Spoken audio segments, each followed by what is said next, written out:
time. We're gonna do this.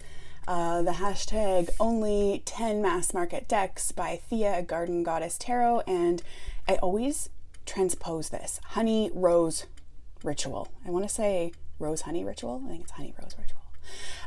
We're just gonna get right into it. I'm gonna try and keep it pretty quick because you got places to be, people to see. Deck number 1, the Intuitive Night Goddess.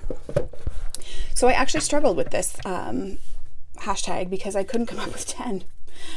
Turns out most of my decks are indie and I like them more than my mass market ones. So this was a struggle for me. Intuitive Night Goddess. Love it. This has been on many other people's channels for this tag. Her skirt. This was out indie. I saw it come out indie. I wanted no part of it indie. Don't ask me why. It came out mass market, and I think Lisa Pepez did an unboxing where she talked specifically about this card, and I think she read the description, and I was like, sold. Love it. Especially for December. I don't know why, but I'm really being called to use this for this month, which is December. So maybe December, January, I'll work with this one. I just love it. I like the feminine energy that comes from this. I feel like almost all of these images are really empowered Chiquitas. I don't know. I just feel good. I like this deck. I like the renaming of a lot of the words. Love it. Are those prickly pears? My favorite cactus. Yeah, so Intuitive Night Goddess. No brainer. I edged mine in, I don't know if you can tell.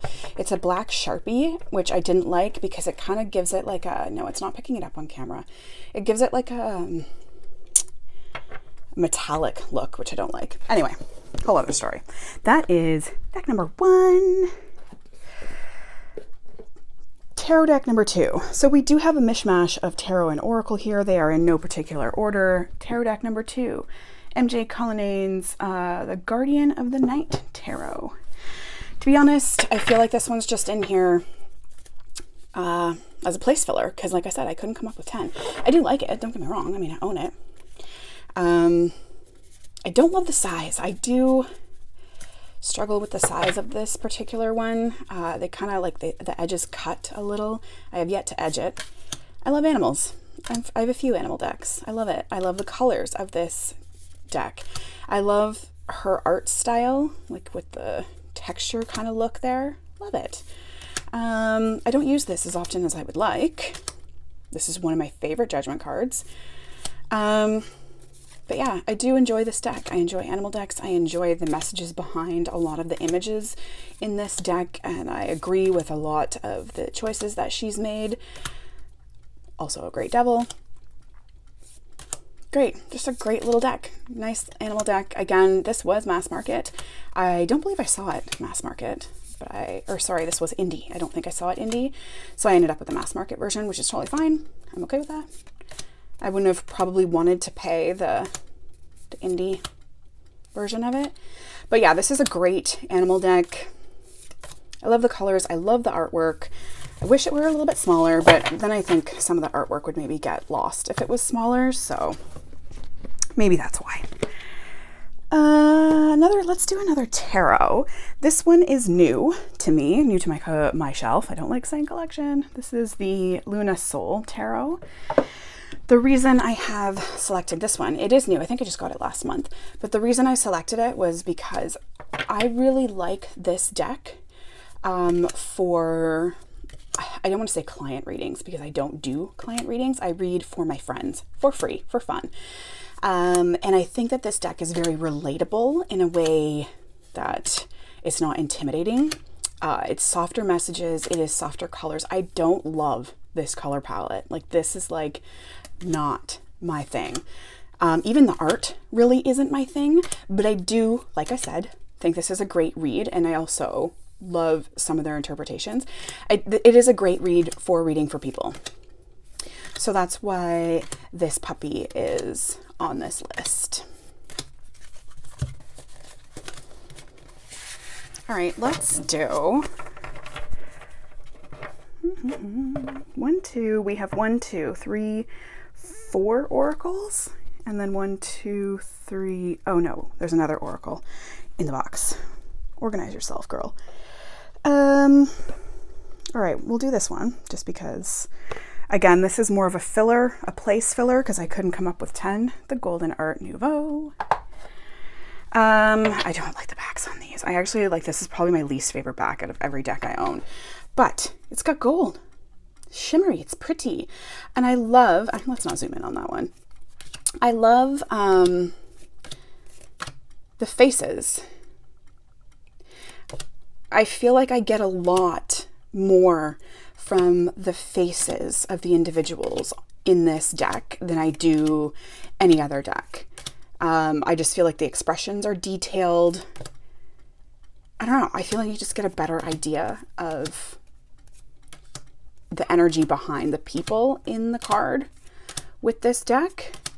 It's a Rider-Waite-Smith clone, so I didn't do the whole, you get a freebie Rider-Waite-Smith and a freebie Thoth and whatever. I didn't do that because A, I don't have Thoth. B, I wouldn't have put my plaid back Rider-Waite-Smith in here anyway. This would have been my replacement for the plaid back. Look at the joy on that kid's face, like perfect. But yeah, anything shiny, I am super attracted to. So that's the Golden Art Nouveau. Now we'll do, let's do these guys. So a couple oracles coming at you. Nope, I don't want to do that one first. We'll follow it up. We'll do this one first. The Seasons of the Witch Samhain Oracle. This deck is here because A, I love it. B, I feel like it fits a niche that none of my other decks fit, and that is the Samhain time. I love pulling this deck out in September, October, even a little bit into November. It really just fits that, and I really enjoy using it at that time of year. It's a great read. The messages are great. I like the color palette, the aesthetic. This is a good one. It's a good one to have, especially for me, because I don't really, like I said, I don't really have anything that scratches that Samhain itch. And a Prote. And to go along with that, in case you didn't figure that out, the Seasons of the Witch Yule Oracle. Something in my room just made a weird noise. So same thing. I don't feel like I have a deck that scratches this itch. This was the card that I pulled for December. I don't have like a Christmas Yule tarot oracle. I've got ones that I can use, a la Goddess of the Night. What's that called? No, the Intuitive Night Goddess. That kind of gives me that winter feel just because it's dark. But this is actually specifically for the Yule season. And again, it's the creators, the same creators as the Samhain, so of course I like it. I do feel like there's a little bit more color in this one. It's more inclusive. They took some heat for the first edition by keeping the figures white. So they promised their audience to be more inclusive on this one, which I like, of course. But yeah, it scratches that Yule itch that nothing else does. So this is a good one to bust out in like November, December. Also, they do a great job edging their decks. Okay, are we gonna do another? Okay, this one I kept in the box. It's brand new. I just got it like yesterday. It's still in order. It's still in the box. The reason being because I am going to do the, I'm going to work with it for the solstice, which is Canto-G as a yearly cycle. So I didn't say it, the Canto-G Oracle. I'm going to do this starting December 21st. So there's 52 cards in this deck, and every week you go through and you pick. I haven't even read this yet, so I'm not even sure like But yeah, so then it goes into the meanings, and you've got like this book. Crazy. So much to work with. So I'm going to be doing that. So you can actually see. These are going to stay in order because I'm working with it, obviously, weekly. Oh yeah, the backs. I like that there's that. I don't know if that's spot gloss, but whatever. Yeah, so I'm going to work with this. So it's staying in order. I won't be shuffling it. I won't be doing any kind of like pulls with it because I'm working with it every week. And I'm actually, this is my first time going through it, to be honest, because I kind of didn't really want to. I wanted to do it like in the moment. So I'm not really making eye contact as I'm doing this. I'm just kind of making sure I'm in frame on the camera, and then I will deep dive into it when it's time, when each card's particular time comes. But yeah, I've seen a lot of you put this on here. Bees, love bees. And a lot of people could say, how can this be in your top 10 when you don't even know, you haven't worked with it, you don't know anything about it? Well, I'm going to be working with it. And if all goes well, I'm going to be working with it for the next year. So that's why this puppy made it on here. I'm looking forward to it. Cantagy Oracle. I think I'm saying that right. Cantagy. Okay, another one that is brand new to my collection, and hold the line because I meant to look something up. Oh, there's a topsy-turvy tower happening. Okay, brand new to me, just picked it up this week. This has been on and off my wish list many, many times. The Wild Unknown Archetypes by Kim Krans. Again, not one that people don't know. This has been, like I said, off and on my list for a very long time. Archetypes are something that I find a little bit intimidating because I don't know too much about them. But what a better time to learn, right? Am I right? So I saw, now hopefully I remember to put this in the cards. I saw Dani Mystic do a shadow reading spread with this deck. It was so good. And ultimately, that's why I wanted to buy this deck, was for that spread. It still smells, oh my God, it still smells new. Love it. So basically what you do, this is what I wanted to read to you guys. I hope I remember to put it in the cards. But so you use 2 archetype cards from an archetype deck. So you probably could use the Cantagy Oracle as well. So you have your current energy, and then you have your shadow.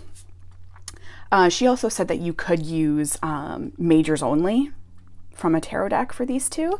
And then what you do is you have 5 cards from one tarot here and 5 cards from another, like a different tarot deck here. So these are your current energy cards for this doohickey, and then these 5 are your shadow cards for this doohickey. So I really, really like that. I really want to do that. And I also think that would be a really fun, well, maybe fun's not the right word. I think it would be a really interesting one to do with my friends or for my friends. But shadow work is kind of tricky that way. So I don't know. Yeah, so hopefully I remember to put that in the cards. Sorry. Yell at me if I didn't, and then I will hopefully remember.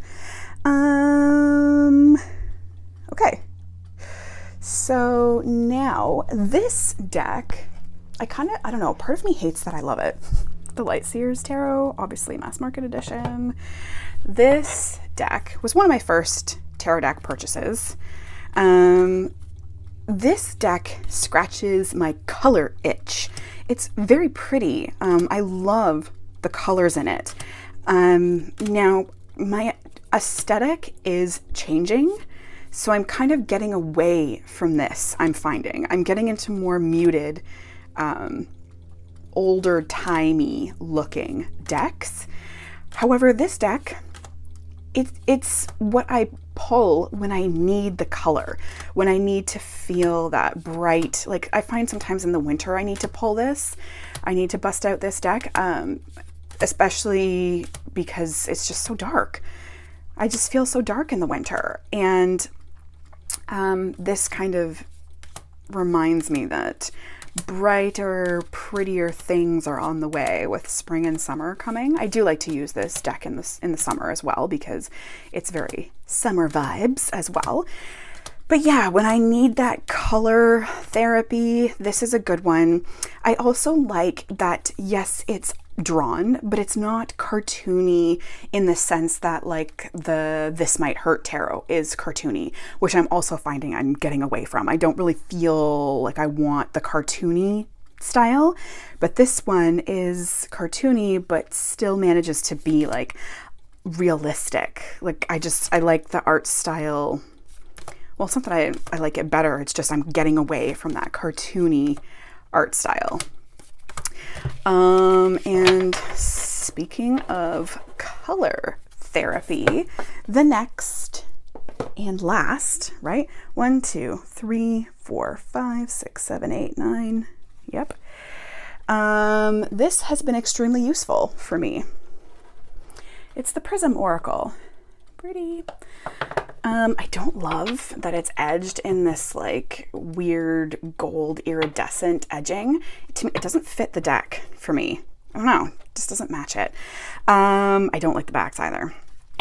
I mean, I understand the backs based on the deck, but like when you look at those backs and then you see like gold iridescent edges, like weird. So this deck, it was on and off my wish list for a long time because I wasn't sure, like I kind of thought it was very limited for its use. And sometimes, especially when I'm reading for my friends, if you try and pull from this and then you get like this card, you're like, oh, also, I have some printing errors on my deck, which I wasn't happy about. But yeah, so sometimes when you pull those scary cards, well, this one reads like the tarot, I guess. But I just don't know what to say sometimes. Like, I kind of like to keep my readings light-hearted and upbeat. And then when you get these, like, especially if this doesn't go with the tarot reading, there's another printing error. If this doesn't go with the reading that you just got, I'm kind of like, well, what now? But what I do like this deck for is what I'll do, pull a card, okay, balance. And then I'll do a tarot reading for what I need to do to bring this into my life more. I think it is so amazing for that success. What do I need to do to bring more success into my life? Or how can I bring more success into my life? And then you use your tarot deck to answer that. This is very Eight of Wands. A lot of these cards I find mirror tarot. But yeah, it's a little guy. It's one that, there you go. There's a reading for you guys. Peace. With our white dove for Christmas time. Yeah, it surprised me. It really did surprise me. It's very thick cardstock as well, which I don't know. But yeah, there you have it. I really liked this little guy, and it surprised me how much I liked it and how much it worked for me and the use that I get out of it. It's great. So there we have it. My poor Cantigi won't quite fit. There we go. There's my only 10 mass market decks. And like I said, it was a struggle because, like, really, if my house was on fire and I was only grabbing mass market decks, there's a few of these that probably wouldn't make the cut. Mostly because I could buy them over again. That's the beauty of mass market decks. But that's my pick. Hold on. 1, 2, 3, 4, 5, 6, 7, 8, 9. Yeah, we're good. Okay. It just didn't look like 10 for some reason. Again, as always, I'm really enjoying reading or watching everyone else's picks for this. I think that doing it mass market is such a lovely idea because these are available to everybody. And, you know, when you're watching these videos and when you're going back and watching this tag, you can buy any of these. Like, I mean, none of mine are out of print. I think I have seen a couple where people have posted some that are out of print, which is fine. It was still mass market at one point in time. But if someone sees something that they like, or if someone says something about it, like maybe the spread for this you really liked that idea and now you want to go out and buy that deck because you really like the spread. Super easy to get your hands on this deck. Not a big deal. They're all mass market. But yeah, thanks for thinking of the hashtag. I loved it. I had so much fun. And like I said, I'm obsessed with watching everybody else's picks. So enjoy the rest of your day. Bye.